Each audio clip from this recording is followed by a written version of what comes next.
Ivana de la Joie de la Presse, kozolanda émission na bino bolingaka ya terrain, émission oyo emesanisa bino na kolakisa bino baaktualité nyonso elekaka na kati ya et surtout la visibilité ya batravail nyonso oyo tosalema na kati ya ville ya Kinshasa. Tozalaka wana toujours mpona kolakisa bino nini ezomarche te na batravail parce que mokonzi ya mboka ntango azwaki bokono eloko ya liboso afansaki ezaki non Kinshasa il faut banzela ya sika ekota et surtout circulation ezala normale. C'est pour cela émission congolais ya solo ezwa makanisi ya kolakisa bino visibilité ya batravail nyonso ya chef de l'État parce que azana souci ya Kinshasa circulation ezala normale mpona kofacilite bato babimaka à l'aise et puis bazonga à l'aise par rapport ya kosuki banzela eza malamu te circulation eza bien la population ya Kinshasa. Merci beaucoup parce que bopesaka biso toujours confiance sur Manager Télévision. Merci na numéro 1 ya Manager Télévision. Mais mpona lelo naza wapi nakoyebisa bino ke naza awa na pont ya Kianza. Bokomi tuna mais pourquoi dis na pont ya Kianza parce que dernièrement bomonaka ndenge pont ya Kianza oyo na bokoka ya pont ya Kianza bomonaki ndenge mokonzi ya mboka ye moko Fatimedon akitaki awa na Kianza mpona kopesa bana ya mboka espoir ya peu non naza wana mpona kokabolama wana bino et puis aprometaki bango ke na quelques mois bakosalela bino pont awa oyo ekozala kofacilite bino de façon ke bamakambo oyo ekomaki eya lisusu. Bien sûr, na maloba ya mokonzi ya mboka ekokisamaki parce que misala esalemaki bomonaki na bilili ndenge génie militaire basoda na biso ya mboka FARDC na biso baoyo bazala makambo ya construction bazalaki awa na pont ya Kianza basalaki pont oyo kitoko nayebi ke na kati ya émission congolais ya solo botalaki yango partout dans le monde. Mais lelo toyei kozonga susu pourquoi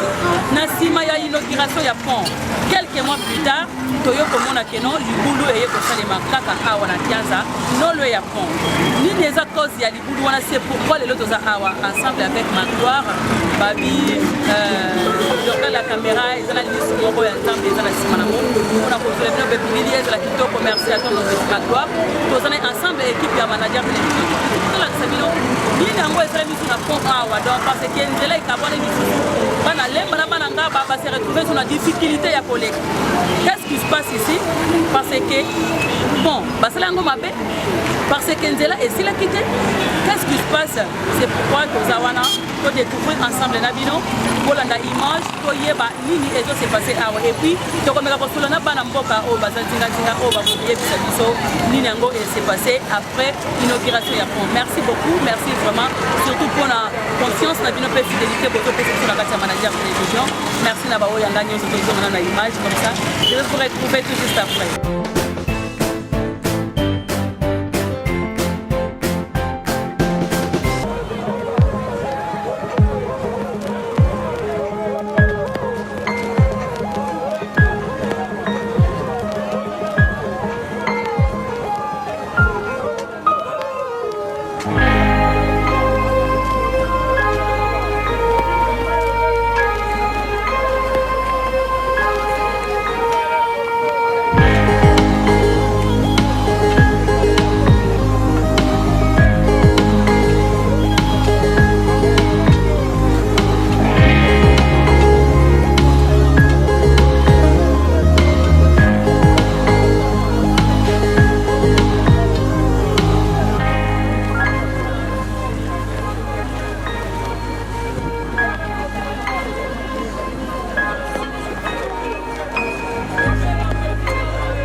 ndenge misala ezosalema awa na mpo ya kianza na bandi ebele bokamwe epuis mitungisi pourquoi ezongi lisusu donc na bainformation tozwi sur place ezali ke mpo esalemi nango malamu donc génie militaire félicitation asalaki na ye mpo malamu na nsima kosala mpo bapesi nzela laisse aller epesami na mituka nyonso tu ekomi koleka na nzela kianza or que prince oyo esalami mwa kala donc nzela esi elembi batonnage ya bamituka misusu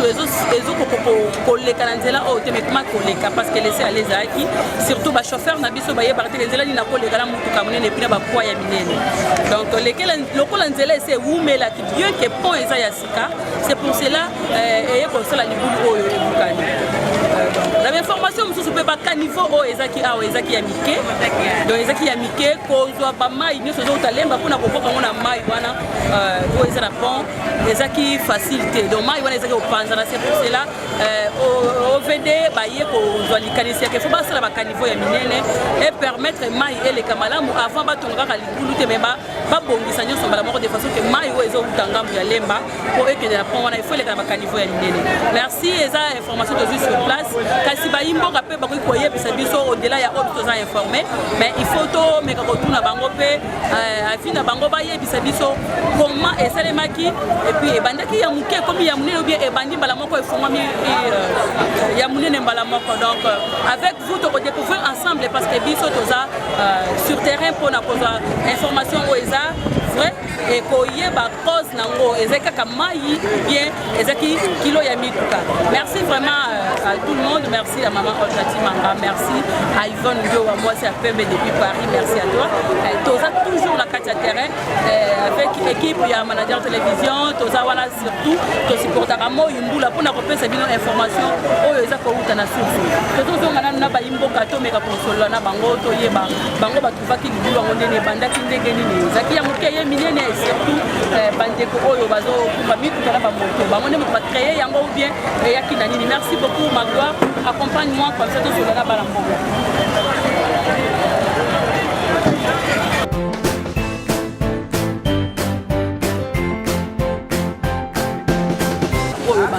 utilisaka nzela oyo mingi bango nde bakoki kopesa biso information ya sûr merci vraiment je suis avec mon frère bonjour papa bakoki kopesa biso na la caméra papa Armel namoni oza motard nde babengaka mingi bawewa osalelaka nzela oyo nasalaka awa ça fait déjà beaucoup de temps on naza awa na nzela oyo aza motard justement na banzela mais nzela oyo ebukanaki na mbula moko ebetaka ya makasi et après toyei komona mokonzi ya mboka ayaki ya promettre bino pont après basali mpe pont oyo mpa bagénie militaire quelques mois après toyei kokuta libulu esalemi ekomi ke non bokomi kosuka ngambo oyo bato mosusu na ngambo wana kuna ya ngaba bino ngambo oyo ya lemba phénomène nini esalemi epuis libulu oyo euti na nini libulu oyo eza ancienne caniveau oyo basala na babelgique bagénie bazosala pont oyo yango nde eye koprovoke libulu parce que staff na bango ezalaki na kati ya caniveau en fait sika bazosala balogement na bango bamateriel banini ezalaki justement awa siko nde kobuka libulu par rapport ya bama ya mbula nde banoya ezosala bamilité wana couche na se ntango batongaki bandako na bango wana ezalaki likolo caniveau ezalaki likolo caniveau donc caniveau oyo eutaka ekatisi lemba ekenga mongambo eza na lemba koyi na kalamu oyo ekaboli ngaba na lemba donc siko telema bango bavandaki wana bamituka na bango kilo eza mpe likolo wana nde esaliki caniveau elemba bamituka wana baprise chargeur baconclin baniveleuse bamachine ya minene mpe batracteur ya minene minene siko awa nde ezalaki place bango babando kutya yango parce que bazalaki loge na ngambo ya lemba yango esalaki ke bamateriel nyonso ezali na ngambo ya lemba donc kilo wana nzela ekoki osupporte te ebuki telema ezalaki nzela moko mpe ya kala kilo na moma esupportaki te mais tomoni sikoyo ovd aye abandi kosala bakaniveau ya minene eza seule solution oyo ekoki korésoudre problème wana de façon ezonga baye kocorrige ke non génie militaire asalaki eloko te bango bazopesa sens ya nzela apena selonga ebayombe balobaka njobo donc omisala moko ya njobo bakosala awa dernièrement 2 jours passés ataka nimwana uti okokana omoni place aorepare wana uti okokana misala moko ya papa basali nano esili te ebukani marke kaka donc omona ntina te donc eza te awa après 2-3 ans omona te ebukana awa eloko malongo eza te donc président ere akotaki alobaki le peuple d'abord peuple esala po ese retrouver bandeko na biso moko ndenge toposa baétranger bachinois banini misala basala me bacongolais bango mo basala me tomona misala yango même banzela ozomona ezobukana donc bakosala boye 2 mois 3 mois eseli ya likulu donc choix eza te osali eloko nini yo kosenga na bato obede bazosala misala epuis eloko nini okoyebisa bakonza mboka mpo basala nzela oyo une fois batika bino mpe bosala mosala na bino bozala mpe à l'aise tokosenga bango kaka ndenge batiaka makete na bango na dire ya travaux souvent omona mwa mike mais mosala eumeli toyebi biso ezala côté financière soki te ezala côté toyebaka te soki vraimen ezalaka mpona boye bamata mpe mwa bambongo ebimaka mwa rapide mpo misala esalema ekotisi bino mpe na badifficulté ya baversement na bino malamu te omwa te toya baimage ya foto bamoto etelemi tuku etelemi donc bozopase ta nyonso awa leta okanisa mongo obula te parce merci vraiment tozopusana soki bayimboka mosusu bakozala point de vue na bango bakobakisa par rapport ya masolo yango ya nzela oyo oui papa bonjour bonjour madame pusana tala caméra na biso opesa biso kombo na yo le nom c'est Saïra je suis marketeur ya Congo Futur merci beaucoup Saïra marketeur ya Congo Futur bofandi nzinga awa moi je reste à marketer mais je vais juste travailler ici merci beaucoup donc bokendaka kodéposer bamarchandise na bino baproduit na bino na nga c'est à dernier temps c'est vraiment catastrophique donc je n'arrive pas à comprendre nzela moko eza même pas pour moi monene mais je suis 3 mois et pénaliser bato tokaisaka na pousse mais na minute tokoka su te même travail na biso pénaliser vente eza te même bato makoloba onyokama est ce que eza gouvernement nde eza incapable ya kopesa mbongo bien bato batiende baokoka yango nde question nga na kotuna bino ezali te parce que pont ebukanaki ozoki mpe dele ya molai mpo génie militaire asala mosala ya pont oyo elelo génie militaire asali pont asilisi toleki bamwa ebele te libulu ekatani ya monene mpo na yo ezali misala yango bazosala yango kaka mpo bazwa mbongo bien ezali population ya nzinga nde bazolinga te parce que bantu toyeki bacontradiction mbiso ezoyake c'est comme si bana lemba na bana nga balingaka kaka basepakabwana na bango libele bato bato bazala komina eza bongo te moni mboka na biso soki bazopesa bamarché pa baétranger bango moka bazolela bapesi bagénie militaire basala pont avant kosala pont il faut étudier na baroute wana milie na bino abre bouchement makasi ezalaki yango nde créé moso makasi boye baétudiant ete basali pont en plus ezo une année pont ya pamba vraiment une année tosouffri pendant une année travail tosala te tofandi na bandako ya oli eza te basali pont bakei awa kaka place basalaki trop monene ebukani terrasse ebukani terrasse na baye premier tour bayaki o deuxième tour baya premier tour baye terrasse eza obukana nini ebuki terrasse eza bouchement ma ezoleka soki ezolekangami mais bino botimoli bozusu mabanga bokundi yebisanga est ce que bozo normal vraiment excusez pour la terme merci vraiment mpona yo parce que toza wana mpona kopesa vie na biso epi kopesa conseil na baoyo bazosala misala toyebi ke génie militaire basalaki na ngambu na bango peut-être bazwaki kaka mbongo kaka mpona po baboyi kotala environnement maintenant tozomona ke ovene nde moto aye azofungola bakaniveau mpona kopesa solution okoyebisa po nini parce que bino peuple boza na posa bozala la circulation ezala à l'aise ezala normal oyebisa ovede boye quelque soit oyo osala mosala na nga baofanda na gombe ofandaka wapi mais bayi bao mpe baofanda na nga baza bato lokola bana mpe bandeko na yo donc ere ozosala eloko moko boye kosala ngo na oka intérêt personnel na ote ogane mbongo mais sala mpo moto otikala wana azala heureux yo osali lelo lobi esu mpo wapesa marché lo esu wapesa marché mais c'est pas normal nayebi te eza bamanke ya marché bazango bien koma moi elo mwa moke ça va prendre beaucoup de jours non il faut vraiment kopesa bao baza capable ya kosala mosala merci beaucoup merci mon frère merci papa aza nsima na biso bonjour papa etala mpe caméra mpe biso kombo na yo apôtre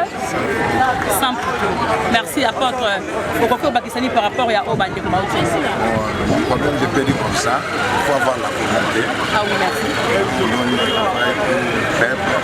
Parce que le président Moura le dit que le peuple d'abord. Les peuples d'abord, oui. Le peuple d'abord, c'est-à-dire le peuple tout d'abord, il a la volonté de soutenir nos salons à et quand on donne les étrangers, on donne tout ce qu'on a ça, bon, on les autres qui n'ont pas contre la c'est ça la circulation dans le monde, on a la volonté. C'est ça le problème des Congolais. Les Congolais, ils ont donc, Congolais, ils ont Congolais. Yes. Parce que nous sommes un mois, parce qu'ils appellent le Mouké, c'est ça la réalité. C'est-à-dire qu'il fallait qu'ils soient au lutte dans l'amour. Parce que si on donne la communauté, c'est-à-dire qu'il mais apôtre, tu comment on appelle que malgré que OVD a sali ou bien génie militaire, Basalaki, et tout le monde a dit que population, le peuple d'abord. C'est comme si tu n'avais pas fait parce que tout le monde est boulot et boucani, tout le monde a fait. Et là, pour eux, il y a boucha qui peut être surtout caniveau. Et ça va bidon, tout le monde va bidon, va sachet, tout ça. C'est que ça va poubelle, il y a bidon, il y a bidon, il y a bidon, tout le monde va bidon, il y a donc, il faut boucher pas mater. C'est que bidon, on va faire bidon mieux que la mawaté. La propriété commence dans mon pays. Il fallait que ce soit la propriété. Donc, sanitaire, on doit pas sanitaire, on doit pas parce que la santé peut la génération de salaire des choses. Oui, que Congolais, moi, il parle beaucoup. Pour moi, je voulais seulement encourager le travail que les Rousseaux passent à la salarié. Parce que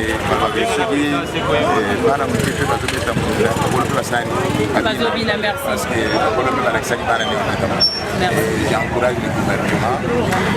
avec volonté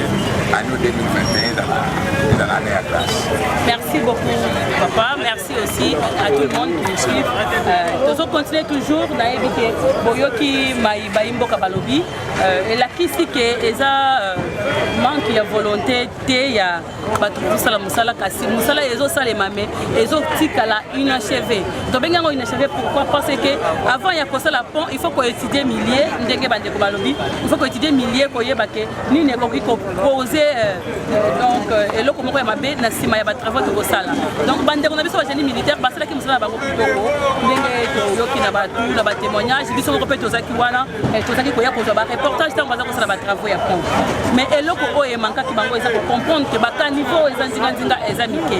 et surtout loko batonga ki banda kuna bango o baza ko vatra pona ko surveiller ba misala batonga ki yango likolo ya caniveau donc et supporter te yango nde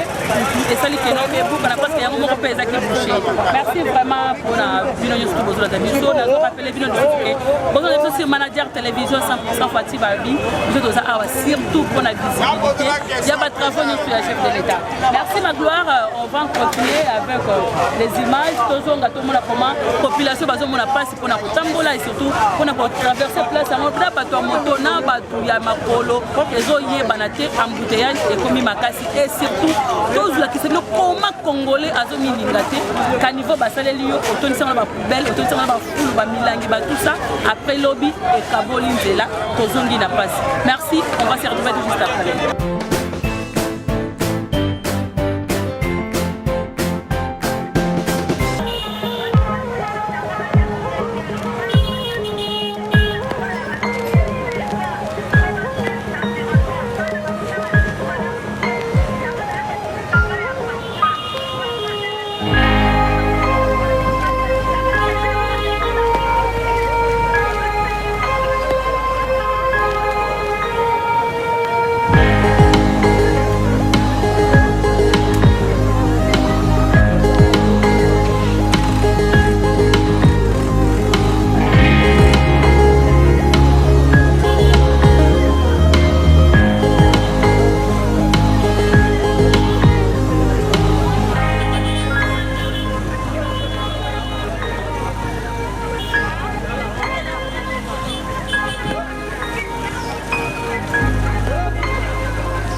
émission congolaise solo parce que vous êtes bon à éveiller.